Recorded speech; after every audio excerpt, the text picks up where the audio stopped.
J'ai entendu du bruit, ils sont par là. Mais bordel Philibert, fais moins de bruit! C'est pas ma faute, la grille était mal fixée aussi. On en reparlera plus tard. Bon, t'as le dossier du SCP-682? Oh, ouais, c'est bon, je l'ai. Mais Philibert, va te faire foutre!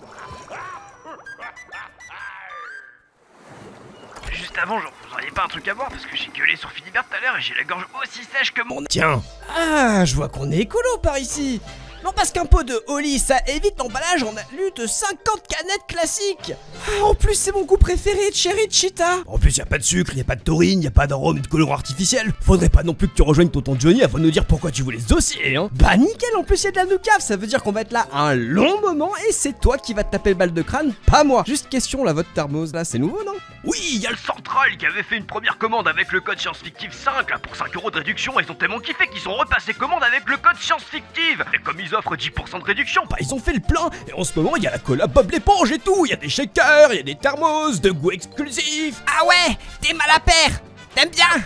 C'est Oli. Tu viens vraiment de faire une ref alors qu'on a deux doigts de finir à l'ombre là? Et s'il y a un truc qui vous intéresse, il y a un lien en description pour aller voir de votre côté. Et comme dit plus tôt, il y a 5 € de réduction pour votre première commande en utilisant le code ScienceFictive 5. Et en plus, vous avez le code ScienceFictive qui vous permet de bénéficier de 10% de réduction sur vos prochaines commandes. bref, j'en étais où moi? C'est pas grave, on va faire avec. Tout le monde connaît Bob l'éponge, un personnage de la série d'animation du même nom diffusé le 1er mai 1999 et créé par Stephen Hillenburg, un book spécialisé en biologie marine. Encore un qui est matrixé par son travail. Je dois vous avouer que j'ai pas pu se regarder que ça, parce que rien que le son de sa voix me donne envie de me percer les tympans à la petite cuillère. Mais bon, il y a bien un truc que je dois reconnaître, Bob est ultra fort, genre vraiment très fort. J'ai juré qu'un jour il faudrait qu'on en parle dans une autre vidéo, mais il y a moyen qu'il fasse partie des persos qui peuvent battre Steve. D'ailleurs on a sorti une vidéo sur le sujet il y a 2 semaines, n'hésitez pas à aller la voir. Déjà, sans même parler de ses pouvoirs métaphysiques, le bouc est tarpin musclé pour quelqu'un qui ressemble à une éponge avec des bras aussi solides que des putains de frites de piscine. Alors en temps normal, pas tant que ça, il est capable de déployer une force suffisante quand même pour soulever une maison à l'aide de Patrick ou même de déchirer de l'acier avec son crâne, mais ça s'arrête à ça. Ah, parce que toi tu peux le faire peut-être. Oui bon d'accord, ça reste impressionnant. Pour vous donner un ordre d'idée, on va calculer la puissance nécessaire pour percer une paroi métallique. Bob l'éponge fait 10 cm de haut environ, traverse successivement un mur, la face arrière d'un réfrigérateur et sa face avant, et le trou réalisé est de forme elliptique, d'environ 5 cm de large pour 18,2 cm de haut, avec une épaisseur de 4 mm, soit une superficie de 15,6 cm², sachant que la limite de rupture de l'acier S235, qui est l'acier le plus courant, est de 335 mégapascales en moyenne.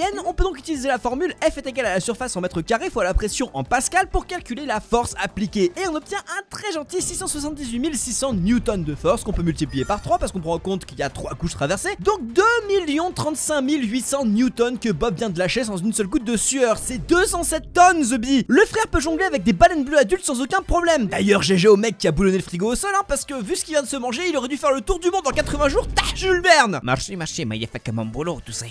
Tu veux une bâche d'ordinateur? Petit flanc mis à part, les perfs quotidiennes de l'éponge sont pas forcément représentatifs de sa puissance réelle. Au final, dans le dessin animé, il y a vraiment très peu de moments où Bob l'éponge fait démonstration de force brute, hein, si on compare au nombre de fois où il utilise ses autres pouvoirs. Mais il y a quand même un épisode dans la saison 11 où on voit vraiment ce dont il est capable quand il en a envie. Oui, il va dérouler l'intégralité de Bikini Bottom, de ses habitants, de la putain de Voie lactée, avec un fil de pêche, bordel. J'ai juré que même Gumball il en serait pas capable de celle-là. Le volume de notre galaxie est de 8000 milliards d'années-lumière cubes, avec une masse approximative de 1,5 000 milliards de masse solaire, ou 2,98 fois 10 puissance 42 kg. La déroulée reviendrait à la déplacer sur une surface équivalente à sa propre taille, donc 100 000 années-lumière en moyenne, et le tout en 2 secondes vu que c'est le temps qu'il a fallu à Bob pour le faire. On va supposer qu'il s'agit d'un mouvement uniformément accéléré depuis l'arrêt, donc on utilise cette formule où A est l'accélération constante en mètres par seconde carré, D est la distance parcourue en mètres et T est la durée de déplacement en secondes. Après un calcul rapide, on obtient une accélération titanesque de 4,73 fois 10 puissance 20 mètres par seconde carré environ, hein, à la louche, qu'on peut alors insérer dans la fameuse formule FMA. Ah, je connais ça, c'est Full Metal Alchimiste, ça,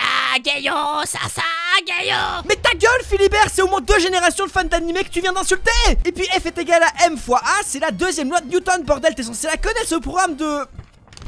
Terminal. Ah, my bad, c'est vrai que t'as 12 ans. Du coup, je vais expliquer ça simplement. En gros, plus un objet est lourd, et plus il faut de force pour le bouger rapidement. Donc la force est égale à la masse fois l'accélération. D'ailleurs, faut pas confondre l'accélération et la vitesse, parce que c'est pas du tout la même chose. L'accélération, c'est le changement de vitesse au cours du temps, qui se mesure en mètres par seconde. Donc si j'ai une accélération de 3 mètres par seconde au carré, ça veut dire que la vitesse augmente à chaque seconde de 3 mètres par seconde. Y'a rien compris, mon ref. Et tant pis, c'est pas grave, c'est pas comme s'il y avait des gens qui me disaient que Notch pouvait battre Steve et qu'ils ont pas compris le principe de perception personnage fictif. Mais bon, du coup si on fourre toutes les valeurs dans la formule, f est égal à 2,98 fois 10 puissance 42 kg fois 4,73 fois 10 puissance 20 mètres par seconde carré. Ce qui est égal à un très petit 1,41 fois 10 puissance 63 newtons de force brute que le frérot a la tronche plus jaune qu'un chi. Cette blague a été annulée par la direction, le but n'étant pas de finir dans la page Wikipédia de Jordan Bardella comme source pour un potentiel discours. Mais c'est vrai qu'il est tard.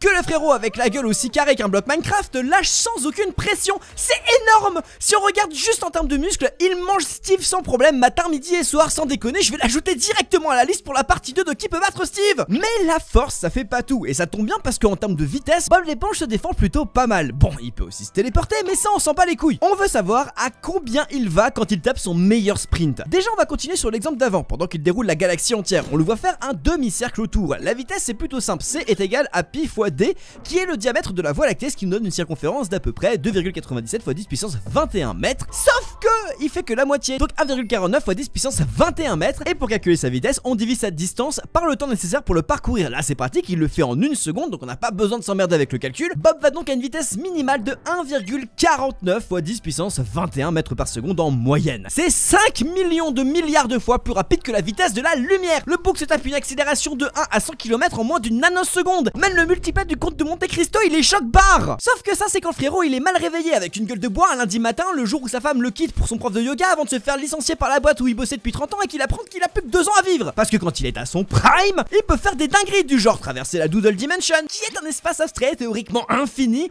8 fois en 7 secondes. Et là il y a deux possibilités. Soit on part du principe que la Doodle Dimension est effectivement infinie, mais qu'elle possède une topologie fermée ou qu'elle se replie sur elle-même un peu comme un Thor ou un 3 Thor, ce qui rendrait alors possible le fait de faire un tour sans parcourir de distance infinie. Le problème étant de définir la circonférence de la boucle parcourue. Si on prend juste celle de l'univers observable qui est de 2,76 fois 10 puissance 21 mètres, on obtient une vitesse de 3,12 fois 10 puissance 27 mètres par seconde, soit environ 2,1 millions de fois plus rapide que ce qu'on a déjà calculé juste avant. Et ça c'était pour faire plutôt simple, parce que la deuxième option c'est que Bob l'éponge est tachyonique, c'est-à-dire qu'il traverse pas l'espace mais qu'il navigue dans un référentiel où l'espace est une illusion. Et même si c'est l'explication la plus probable, bah c'est du quantique et j'ai un peu la flemme de tout expliquer. C'était vraiment un enfer de tout calculer. Ça a pris tellement de temps à calculer sa vitesse que j'ai eu le temps de fonder une secte, de devenir le gourou le plus successful de l'univers, de conquérir des galaxies avec mes orteils, de revenir sur Terre, de regarder le calcul et me dire que c'était bien de la merde et qu'au final la vitesse de base de la première option, bah elle était pas si mal que ça. Donc pour cette fois on va s'en battre les couilles et on va rester sur 3,12 fois 10 puissance 21 mètres par seconde. Mais il y a quelque chose dont on n'a pas encore parlé sur la chaîne qui pourrait grandement nerf cette vitesse, c'est le temps de réaction. Non, parce que pouvoir foncer plus vite que mon ex quand il y a happy hour au club libertin de Ville d'Avrier alors que je suis pas libertin et qu'on habite en province, c'est bien. Mais pouvoir réagir assez vite pour décider où on va, c'est mieux. Mais Ville d'Avrier c'est une très bonne adresse, ça, même si la fistinière ça reste meilleur. Oula, papy, tu vas prendre tes médailles et puis tu vas retourner te coucher, hein. Mais je t'emmerde petit con, et c'était pas de la rigolite. Oui, papy, c'est bien, allez, bonne nuit.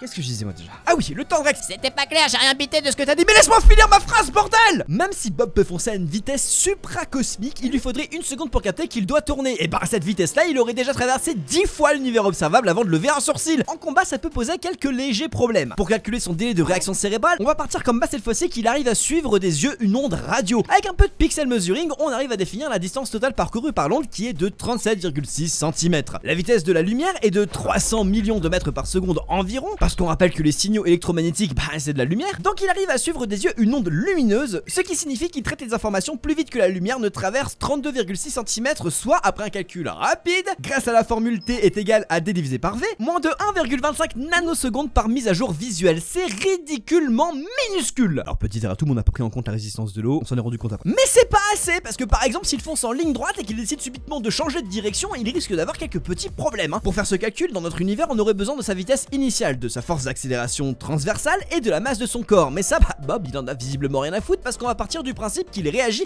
et tourne instantanément dès qu'il perçoit qu'il doit le faire. Donc on prend la formule de tout à l'heure et on inverse les arguments pour faire D est égal à V fois T, ce qui nous donne un petit 3,9 fois 10 puissance 18 mètres ou 26 millions de fois la distance Terre-Soleil qu'il parcourt avant de pouvoir changer de cap. J'ai juré que c'est un danger public parce que s'il court à son prime et qu'il fait une toute petite erreur d'inattention et qu'il tourne pas assez vite, il va juste vaporiser toutes les planètes où il va s'écraser comme une merde. Ceinture attachée. Conducteur protégé. C'était un communiqué de la prévention routière. Après, c'est une estimation minimale de son temps de réaction, hein. C'était certes sa meilleure performance dans le domaine, mais il pourrait théoriquement se surpasser sans aucun problème vu qu'il n'a pas vraiment de limite. En ça, il pourrait peut-être même avoir une réactivité suffisante pour suivre Steve des yeux. Faudrait qu'on fasse les maths à l'occasion si jamais on le met en partie 2. Après on n'oublie pas que Steve va tellement vite qu'il peut taper du 10 puissance 200 mètres par seconde en marchant. Tu comprendras qu'il y a que dalle qui va se passer si Steve décide d'aller à son max niveau vitesse. Mais la force et la vitesse, c'est pas vraiment ses points forts. Là où il est vraiment top tier, c'est la résistance. Il a littéralement un counter à quasiment la totalité des attaques existantes. Ah ouais, il s'est pris pour Meliodas en fait. Mais pas du tout, mais tu veux pas plutôt aller à l'épicerie pour voir s'il y a pas ton daron qui a fini avec le lait? Non, c'est juste qu'il résiste presque à tout. La liste va s'afficher à l'écran en vitesse x2 parce que j'ai un peu la flemme de tout lire. Mais on notera quand même qu'il est capable de résister aux chaleurs extrêmes sans aucun problème, vu qu'il a réussi à tanker la température de la surface du putain de soleil qui est environ 5499 degrés Celsius, alors qu'il était littéralement à 10 cm de son visage. Il résiste aussi au vide spatial ainsi qu'aux températures négatives avoisinant les moins 200 degrés Celsius et à l'absence totale de pression. Il est aussi capable d'encaisser le rayonnement d'un trou noir supermassif capable d'engloutir l'intégralité du système solaire en quelques secondes, mais aussi à sa force de gravitation. Alors je sais pas si vous vous rendez compte de la dinguerie, la masse estimée du système solaire est d'environ 2 × 10 puissance 30 kg. Si un objet tombe dans un trou noir, une partie de son énergie gravitationnelle est alors convertie en rayonnement. Dans le cas d'un disque d'accrépansion relativiste, qui est grosso modo l'anneau de matière ultra chaude qui se situe autour des trous noirs, alors on estime qu'il y a 10% de la masse qui est convertie en énergie, au maximum. En utilisant E est égal à mc carré de tonton Einstein, on peut calculer la quantité d'énergie libérée sous forme de rayons ultraviolets, X et gamma, par l'absorption du système solaire. Et après un calcul pas du tout rapide, on obtient 1,8 × 10 puissance 46 joules. C'est environ 45 millions de milliards de fois la consommation énergétique annuelle de toute l'humanité réunie. La quantité de radiation émise est tellement énorme que même Hulk se serait mangé un cancer de la peau. Et je parle même pas de l'accélération gravitationnelle titanesque qui va avec, qui est censée transformer absolument tout ce qu'il y a à l'intérieur en spaghetti géant. Il est complètement cheaté en fait, Bob. Oui, j'ai juré, sans même parler de ses immunités, sa capacité de régénération est encore plus hardcore que celle de Gumball. Il a été réduit en poussière, il a été coupé en deux, il a même pu détruire totalement son corps physique et se rematérialiser instantanément ailleurs à partir de rien du tout et survivre avec des petits bouts de lui-même en moins. Il n'y a aucune blessure mortelle qui l'atteint vraiment et de toute façon il récupère à chaque fois en quelques secondes, voire même il ressuscite juste carrément si besoin. Le truc c'est que son existence est indépendante des conventions de vie ou de mort, un peu comme beaucoup de personnages de cartoon d'ailleurs. Et en plus c'est un être acausal, c'est-à-dire que le temps c'est sa pute. Les paradoxes temporels n'ont aucun effet sur lui vu qu'il est capable d'interagir au calme avec son lui bébé du passé et avec tous ses variants venant du futur. Il va bien finir par Canax de vieillesse un jour. Bah non, même ça a pas l'air de marcher. Il a travaillé au Krusty Krabs pendant 2974 ans et il a pas pris une ride. D'ailleurs, au cas où vous vous poseriez la question, 3,2 millions de repas mangés pour un total de 2,7 milliards de calories, 1,56 × 10 puissance 10 clignements d'yeux, ce qui correspond donc du coup à 148 ans passés dans le noir, et plus de 2900 visionnages de One Piece en entier en matant seulement 3 épisodes par jour. Après quelques heures de recherche, j'ai pu conclure qu'il y a que les fameuses attaques conceptuelles qui pourraient le buter. Et encore, vu qu'il peut manipuler la réalité et le scénario, bah ça a pas vraiment d'effet sur lui. Surtout qu'il a une bonne quantité de pouvoirs dits secondaires qui sont tous pétés, comme si c'était pas déjà suffisant. Il possède une conscience cosmique et des sens tellement vénères qu'il peut entendre et sentir jusqu'à 20 000 lieues de distance, ou alors 96 561 km au minimum. Il est capable de se matérialiser à distance s'il sent que ses potes sont en galère, Joséphine Ange Gardien, et en plus de ça, il a une chance surnaturelle qu'on pourrait même qualifier de manipulation passive des probabilités, parce que presque toutes les personnes qui ont essayé de le buter ou de lui faire mal ont échoué lamentablement. De manière générale, ça finit toujours bien pour lui. Dans la liste, il y a aussi la manipulation de la matière qui lui permet de faire pas mal de choses, comme des fusions, des BZ avec Patrick, ce qui est sacrément impressionnant quand même, parce que quand on y réfléchit en biologie, pour greffer deux êtres vivants ensemble, il faudrait des tissus organiques similaires et une compatibilité immunitaire. Sauf qu'il y a autant de similarités entre une éponge et une étoile de mer qu'entre le LFI et la Reconquête, qui sont finalement assez proches les unes des autres à 2-3 idées près. Et pour la compatibilité entre les deux, logiquement les cellules de Patrick et de Bob devraient s'attaquer entre elles en même pas 30 secondes jusqu'à ce qu'il reste un machin agonisant priant pour qu'on l'achève. Et en plus il finit par fusionner avec tous les habitants de Bikini Bottom, donc c'est encore pire. Ce truc là c'est une hérésie biologique. Pour que ce soit possible, il faudrait une refonte totale des génomes de tout le monde et de leur système immunitaire, ce que fait Bob visiblement sans aucun problème alors qu'il a aucun diplôme d'ingénierie génétique. C'est quoi les études? Et c'est ce que t'as fait? Alors, de préférence faire un bac spé maths, physique et SVT, puis une licence de SVT ou biologie cellulaire et moléculaire, et si t'es la déterre tu peux même faire une double licence en biotechnologie, puis tu pars en BUT génie biologique, tu tapes le master génétique moléculaire cellulaire cardiovasculaire et physiopathologie, tu pries pour faire une prépa BCPSP comme l'INSA de Lyon, et tu t'exploses le crâne sur une thèse pour faire ton doctorat. Normalement, après tout ça, tu penses au McDo parce que bah t'as plus de thunes et qu'il faut bien manger, tu vas pas vivre jusqu'à 40 ans chez papa-maman non plus, faut pas déconner hein. Et non, c'est pas mes études. La manipulation de la matière peut aussi s'expliquer par le fait qu'il peut manipuler l'espace et la réalité. En plus, il est du genre à spammer ce pouvoir, hein, qu'il utilise dans presque tous les épisodes. T'as le spoon kill dans Newton à l'époque, comme dans celui-là par exemple où il crée une dimension spatiale entière dans la cuisine du Krusty Krabs. D'après ce qu'on voit à l'écran, elle fait au moins la taille de notre univers observable, hein, puisqu'on peut voir des putains de galaxies en arrière-plan, ce qui veut dire qu'il arrive à faire rentrer 4 × 10 puissance 80 mètres cubes dans une pièce qui doit en faire 25 grand max, et ça c'est en étant gentil. C'est 1,6 × 10 puissance 79 fois plus grand. Après un calcul rapide, l'accélération gravitationnelle engendrée serait de 2,06 × 10 puissance 42 mètres par seconde carré. C'est titanesque. Y a aucun trou noir de cette masse dans notre connaissance de l'univers, et heureusement, parce que si on en captait un à portée de télescope, j'aurais même pas eu le temps de me faire chier à écrire cette vidéo, parce qu'en prenant en compte le rayonnement de Hawking, il faudrait 8,3 × 10 puissance 227 années avant qu'il ne disparaisse, soit largement de quoi annihiler toute forme de vie de manière définitive dans tout l'univers. Mais ça s'arrête pas là. J'ai juré, Bob il a des pouvoirs de manipulation mentale supérieurs à ceux de Lelouch, Makima et Aizen réunis. Que ce soit les émotions, les rêves, la mémoire ou la perception, il peut tout contrôler. Il rend les gens complètement fous juste avec sa voix, ou s'ils essaient de rentrer dans son esprit. C'est marrant, ça me fait un peu la même chose quand j'écoute Aya Nakamura. Ouais, moi aussi Philibert. Moi aussi. D'ailleurs, il y a une explication à ça. Bon, pas forcément à l'envie de m'éclater le crâne contre le mur quand j'écoute ces musiques, quoique il y a peut-être un monde où c'est lié. Mais en gros, théoriquement, c'est possible de devenir zinzin à cause d'un son. Normalement, tout le monde a déjà entendu parler des ultrasons, hein, les ondes sonores très aiguës qu'on peut pas entendre contrairement à nos amis canidés. Mais qu'est-ce que dit le toutou? Mais qu'est-ce que dit le toutou? Allez, va faire coucou à tonton Mao Zedong. Je vais pas parler en détail du fonctionnement du son parce que déjà c'est pas le sujet de la vidéo et que vous êtes tous déjà plus ou moins censés savoir comment ça marche. Mais au cas où, petit rappel des bases. Le son c'est de l'air qui bouge, on le représente sous cette forme. Plus les vagues sont hautes et plus c'est fort. C'est de l'intensité qu'on mesure en décibels. Plus elles sont proches les unes des autres et plus le son va être aigu, et inversement on parle là de fréquence et on la mesure en hertz. L'être humain est capable d'entendre tout ce qui se trouve entre 20 et 20 000 hertz en moyenne. Au-dessus c'est des ultrasons et en dessous c'est des infrasons. Et c'est quoi le rapport? Eh bah ça c'est une bonne question Philibert pour une fois. T'as jamais entendu parler des effets des ondes sonores à très basse fréquence sur le cerveau humain?